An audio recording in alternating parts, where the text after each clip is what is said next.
One-foot-flipper. Hey everybody, Paige here, the One Foot Flipper. How's it going? I thought I was done with videos until my next season in September, but I got to researching something today and I just couldn't help myself. But before we get into that, got a signature on the inside of this hat. Can you see that? Is that a NASCAR driver, or did somebody just write their name on the inside of their hat? I'm not sure which, so if you know that, why don't you post that down in the comments. Now today, we're going to look at 10 categories that have just fallen off a cliff in eBay in the last couple of years. Now, I'm mostly going to be basing my research here off of sell-through rate, because the tools I have in my hand, which is Terapeak mostly, does not tell me how many items actually sold in these historical periods, but it will tell me the sell-through rate and the average prices and all that, but it won't tell me how many items sold. But the higher the sell-through rate percentage, because Terapeak does it as a percentage, the faster the item is selling and the more demand there is for the category. The lower the sell-through rate, that means more inventory is building up. That's putting downward price pressure on specific items, if you're looking at specific items, or the entire category.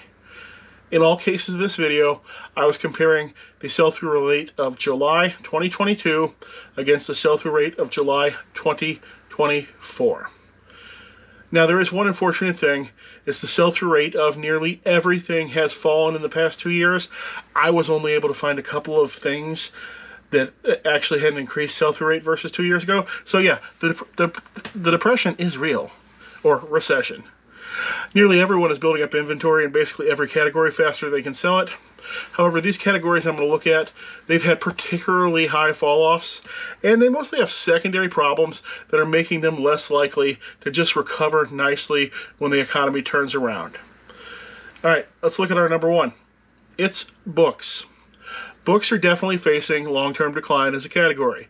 The average person is just buying less and less books every year, and more people are deciding that they just don't want a book collection anymore, and they're unloading those books every year. But I was really surprised to see how hard and fast this category's actually fallen.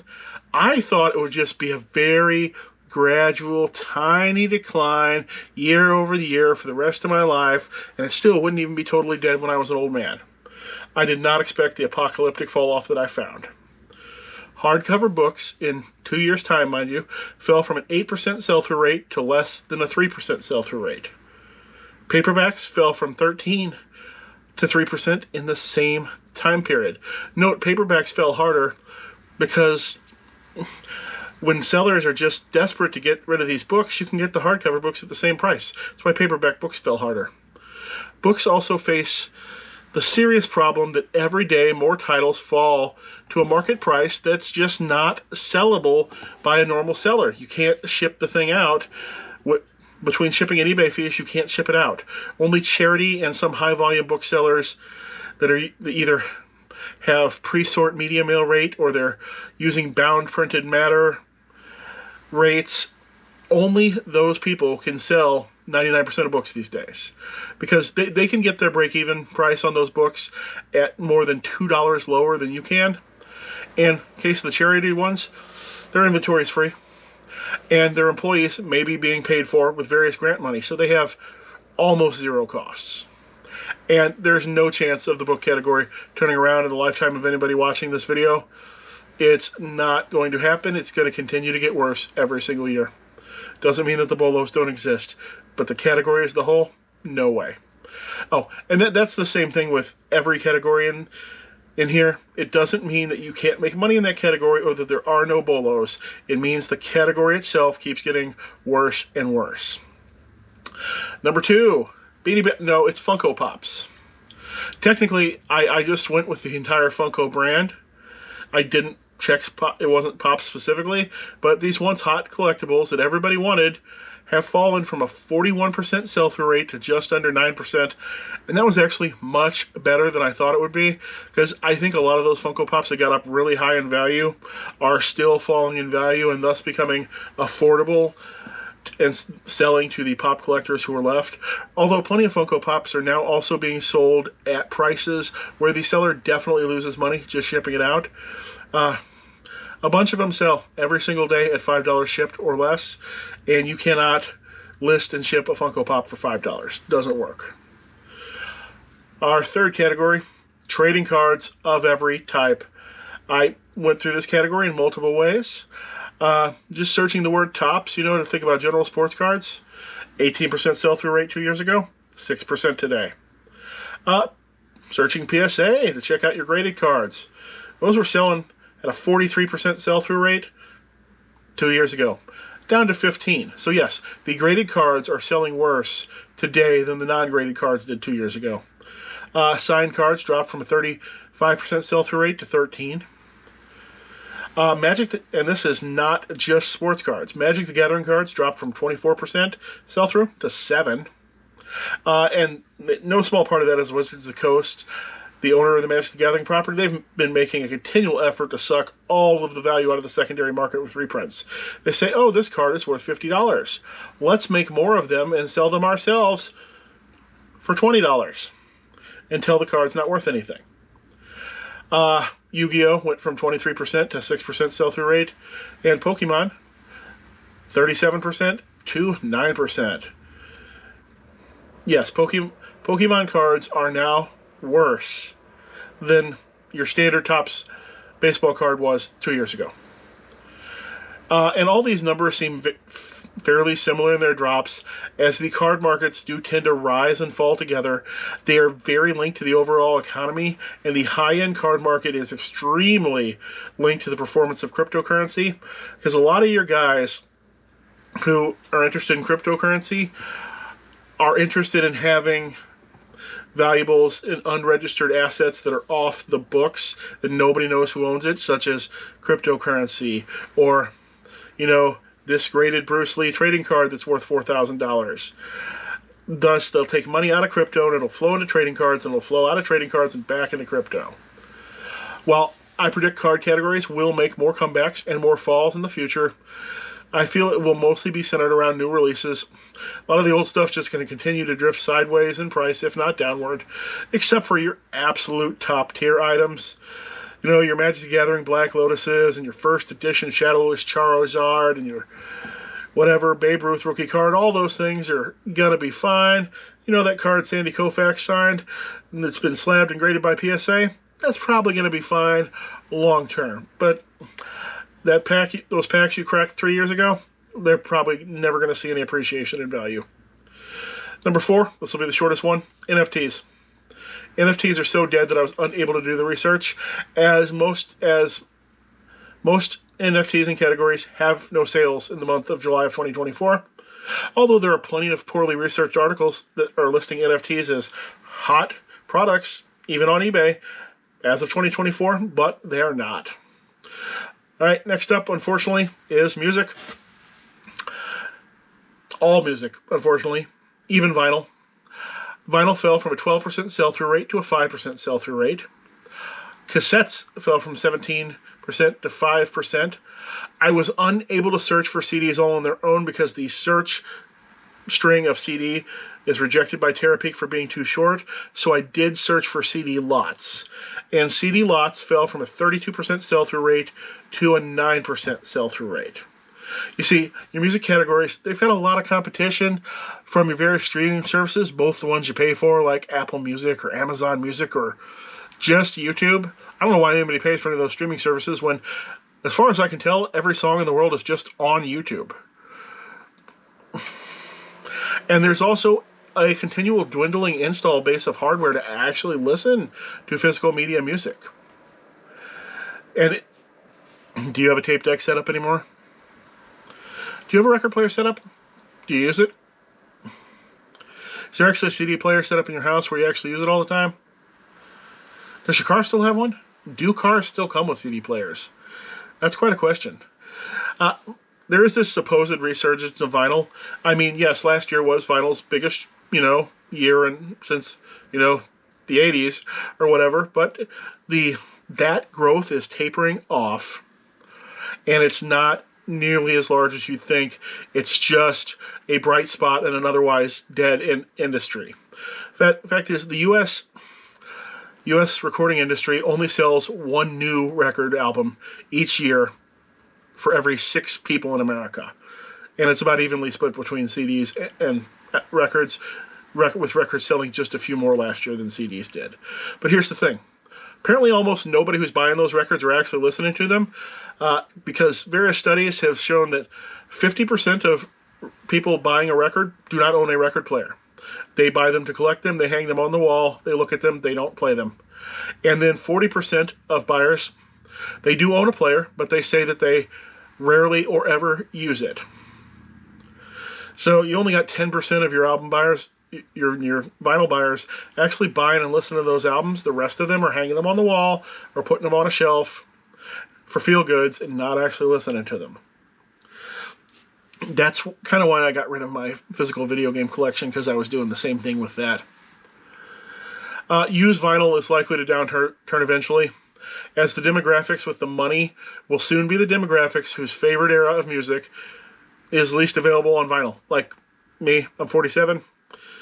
You know, Smashing Pumpkins isn't my favorite band, but, you know, I don't think there are a lot of Smashing Pumpkins albums on vinyl. And that, you know, how many Nine Inch Nails albums are available on vinyl? I'm probably picking all the wrong things. I'm probably picking all the things that are on vinyl. But, you know, most of your 90s music was not on vinyl. And we're the people, my demographic, especially going forward, next 10 years, are the people with the money, and our music is least available on vinyl. And meanwhile, the albums that are most available on vinyl, those buyers are going to be aging out of buying more of it, and eventually their stuff is going to get dumped onto the market. And I just don't see future generations like my daughter ever purchasing any Lynyrd Skynyrd or AC/DC albums, no matter how sweet they are. It's just not going to happen. All right, our sixth category fell off a serious cliff in the last 2 years. 80s action figures. Your He-Man figures went from a 28% sell-through rate to 8%.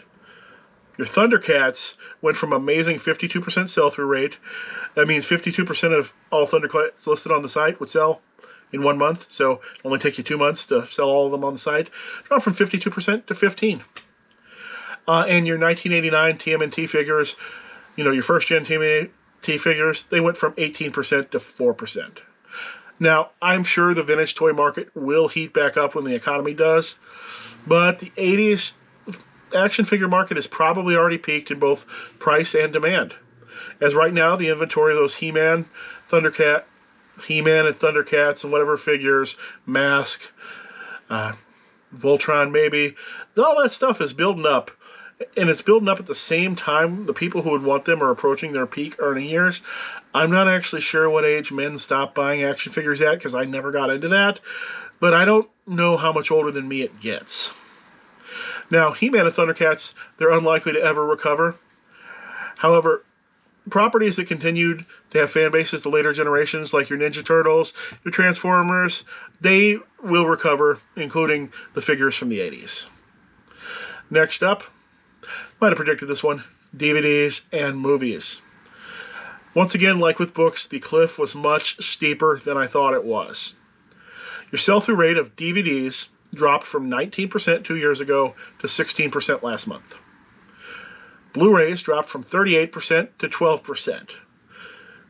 Yes, and two years ago, DVDs were better than Blu-rays are now. Not only is your physical media competing with your streaming services, it's also dealing with the ever-dwindling install base of players. You wouldn't have thought this, right?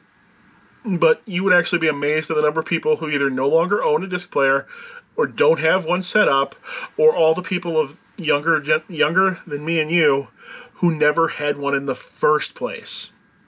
Right now, the install base of DVD and Blu-ray players was under 50% in 2018. That's the last year that I could find numbers for. And that was 6 years ago, people. It's got to be lower than that today. It will have only gone down from there. When was the last time you went out and you bought a new DVD player? I couldn't tell you the last time I did. Matter of fact, we have 3 TV sets set up in the house.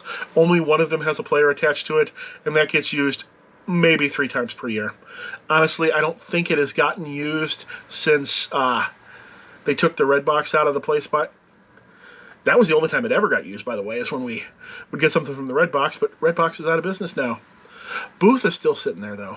people are going to start stealing those things because there's no employees to come get them. So that's going to happen. People in trucks are just going to pull up next to those things and load them on the truck and drive away with them. Oh, don't let anybody fool you with any talk of any VHS comeback. VHS sell-through rate dropped from 10% 2 years ago to 3% today. It is back to being the bottom of, well, in all that time period, it was the bottom tier of physical movie media, but it's back down to not really selling at all. What does sell is horror movies, wrestling, and the few things that aren't on any other format. That's what sells in VHS. Zero chance of this category making a comeback because streaming isn't going away.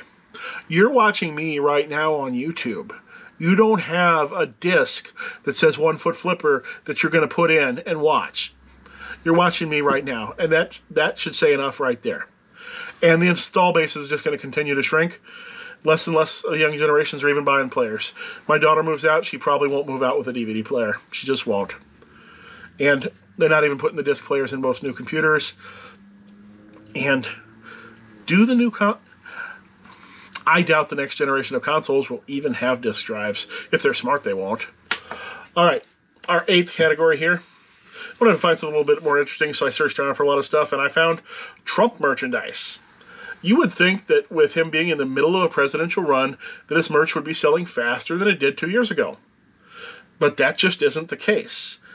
The best Trump merch I found is apparently things that say, "Make America Great Again." 2 years ago had a 63% sell-through rate, and today it's 42%. Your Trump hats and your Trump shirts are both 21 to 8. Your general Trump memorabilia went from 43% sell-through rate 2 years ago to 21% today. There will probably be a boost in Trump merch this fall at election time, but it'll probably all be downhill after the election for the category. There may already be enough Trump merchandise in the pipeline to cover that entire period. Because people tend to be most interested in political merchandise when their candidate is either running for office or talking about a run for office, or maybe right after a loss. And then they stop having interest. To compare, Bill Clinton, he has a 4% sell-through rate these days. Ronald Reagan has a 6%. People just aren't going out and buying Bill Clinton hats. Do you own a Bill Clinton hat or Ronald Reagan hats? I did find one exception, though. The 1989 Trump board game has tripled in the number sold per month and in price in the last 2 years. Although the actual sell-through rate is about the same. It used to be 21%. Now I believe it's 25%.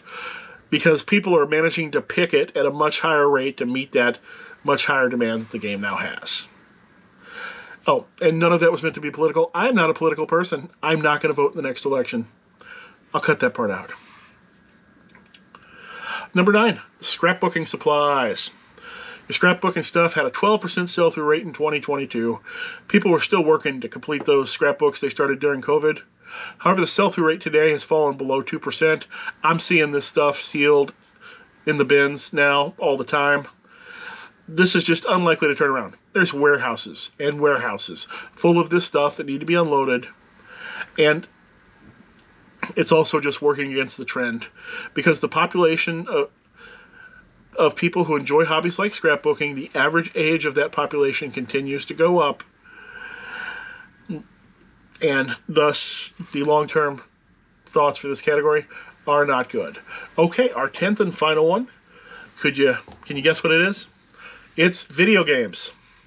I was already bearish on video games before I did any of this research. Despite the fact video games are a huge part of the economy, they are still a category in massive decline on eBay. And there's reason, tons of reasons. Every year, direct downloads become a larger percentage of new game sales. That means, one thing, there's less games to resell in the first place. PC gaming has already gone to direct downloads. Almost nothing is sold for PC on physical media. So is the mobile gaming sector. So people who choose to game on PC or mobile, they're never buying a used game because there aren't any. Well, the video game category is also suffering from hardware failure.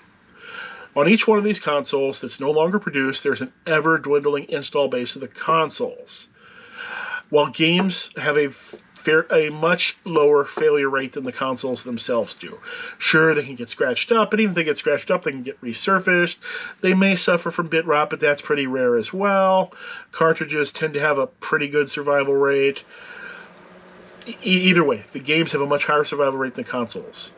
And with newer, and when I say newer, I'm going back 20 years. Basically everything out there with a hard drive in it, like your Xbox, your PlayStation 3, they have a massive long-term failure rate. And I'm not talking about the stuff that the guys at the game store can fix, all the things that tend to break when they're new. I'm not talking about that stuff. I'm talking about the stuff that fails on these things long-term. Because these modern-era consoles, they're just modern PCs. But they have the memory and the processor and the video chipset and everything with a high long-term failure rate permanently soldered into the motherboard. Any failure in that area is going to be almost impossible to diagnose or to repair. And to be honest, the time of anyone capable of doing that sort of diagnosis or repair is going to be too valuable to be wasted trying to repair old PlayStations. They're going to be repairing one-off pieces of hardware, for NASA or things that are required to keep some factory, that churns out millions of dollars of stuff per day. They're going to be repairing that stuff. They're not going to be repairing Billy's old PlayStation 3. And there's likely not ever going to be any replacement hardware available for those systems. They're too complex to recreate an FPGA.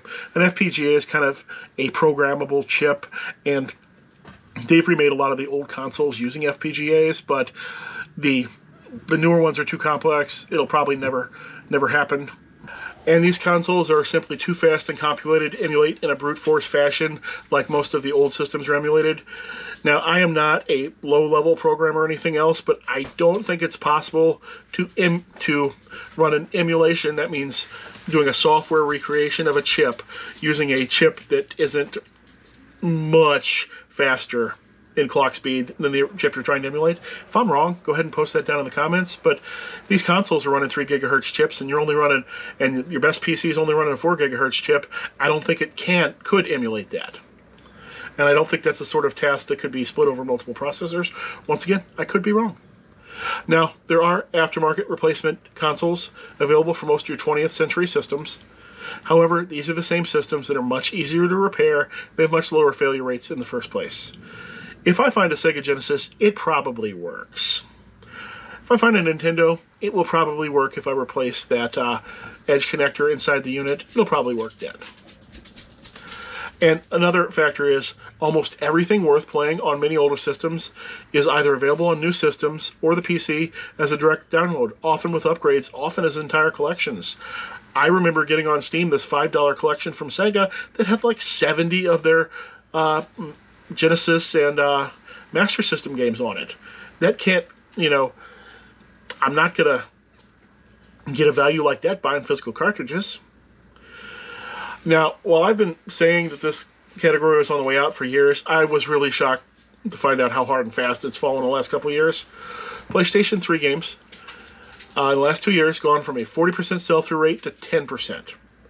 Game Boy went from 38% to 5%. One of the biggest fall-offs, really. Maybe that's because people don't have as much money, I don't know, and Game Boy is one of the more niche collecting areas. Not sure. Xbox 360 went from 38% to 12%. And Xbox 360 also suffers from almost everything worth playing on the Xbox 360.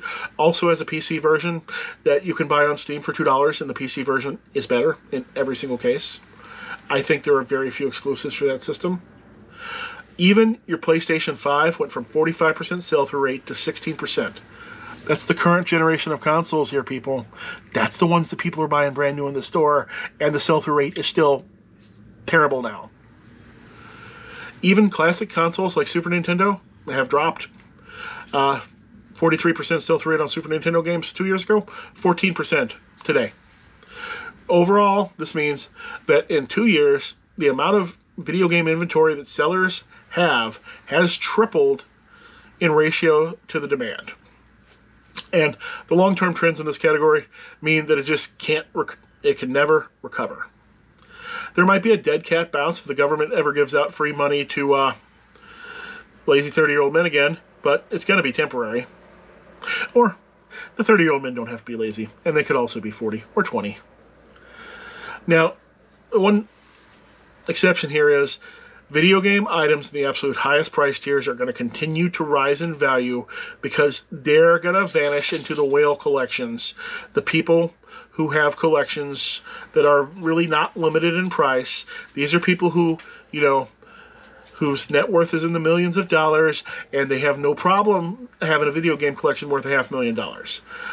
And that is where your rarest items are going to disappear, and those collections aren't going to hit the market for decades until the people finally either die or decide to unload the collection.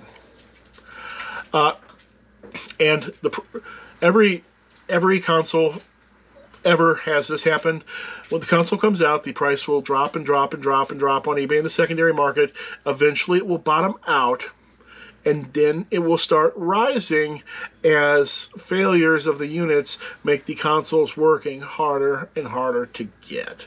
So your Xbox Ones, your PlayStation 2s, all of those, even though your PS3s, your PS4s, your PS5, all of those will eventually raise in value. Some of them may still be bottoming out, but all of those should continue to rise in value forever, though, after they bottom out. But the games won't.